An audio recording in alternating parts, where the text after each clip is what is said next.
हमने अभी अनाउंस कर दिया था कि हम 13 तारीख को जंतर मंतर पे भी धरना कर रहे हैं। जंतर मंतर पे धरना करने के में हमारी कोशिश ये थी कि उसमें सिविल सोसाइटी के लोग भी आएँ, दूसरे धर्मों के लोग भी आएँ और साथ-साथ मेंबर ऑफ पार्लियामेंट भी आएँ। बहुत सारे मेंबर ऑफ पार्लियामेंट ने वादा कर लिया था उसमें आने का। लेकिन कल ही इत्तला मिली कि 13 तारीख को होली की वजह से हॉलिडे डिक्लेयर हो रही है पार्लियामेंट की।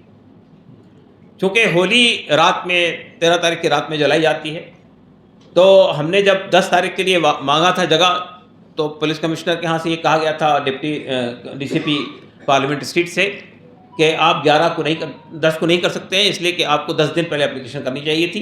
तो होते होते वो 13 तारीख अनाउंस दी गई थी हमको। तो 13 तारीख की दी गई थी। उस वक्त भी हमारे जहन में नहीं आया था कि उस दिन होली का त्यौहार है या होली का दहन होने वाला है। तो फिर भी हमने ये कहा था कि हम 1 बजे तक वो सब मामला ख़त्म कर देंगे और हम 1 बजे लोगों को लौटा देंगे।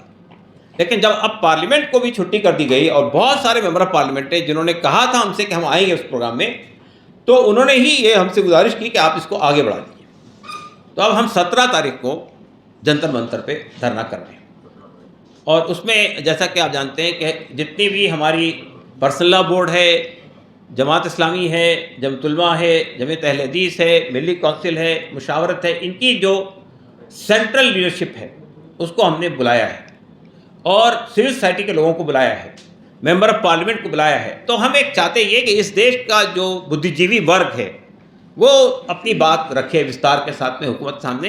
हो सकता है कि शायद बर्फ़ पिघले और हुकूमत को समझ में आ जाए कि ये एक बहुत ही ख़तरनाक खेल वो खेलने जा रही है। हम समझते हैं कि ये एक पूरी कम्युनिटी पे अटैक है। बीजेपी का तो जो तरीक़ा है वो आप जानते हैं कि किस तरह से समाज को बांट कर वोट हासिल करने की कोशिश की जाती है, घृणा पैदा की जाती है, नफ़रत पैदा की जाती है, कम्युनल टेंशन्स पैदा किए जाते हैं। लेकिन कम से कम हम ये महसूस करते हैं कि जो अलाइज पार्टीज़ हैं बीजेपी की, जनता दल यू है और चंद्रबाबू नायडू की पार्टी है, रामविलास पासवान की पार्टी है, आरएलडी है, कम से कम ये पार्टियां जो अपने आप को सेकुलर पार्टियां कहती हैं, ये पार्टियां कम से कम इस डिविजिव एजेंडे को सपोर्ट नहीं करेंगी। और यही वजह है कि हमने जाके भी मुलाकात की और प्रदर्शन और प्रेस कॉन्फ्रेंस के ज़रिए से भी अपनी बात उन तक पहुंचा दी है। और अब फाइनल तरीक़ा यह है कि हम ये 17 तारीख को दिल्ली के जंतर मंतर से भी अपनी बात देश के सामने भी और इसके साथ साथ पार्लियामेंट के सामने भी, रूलिंग पार्टी के सामने भी और अपोजिशन पार्टी के सामने भी विस्तार साथ रखेंगे। धन्यवाद।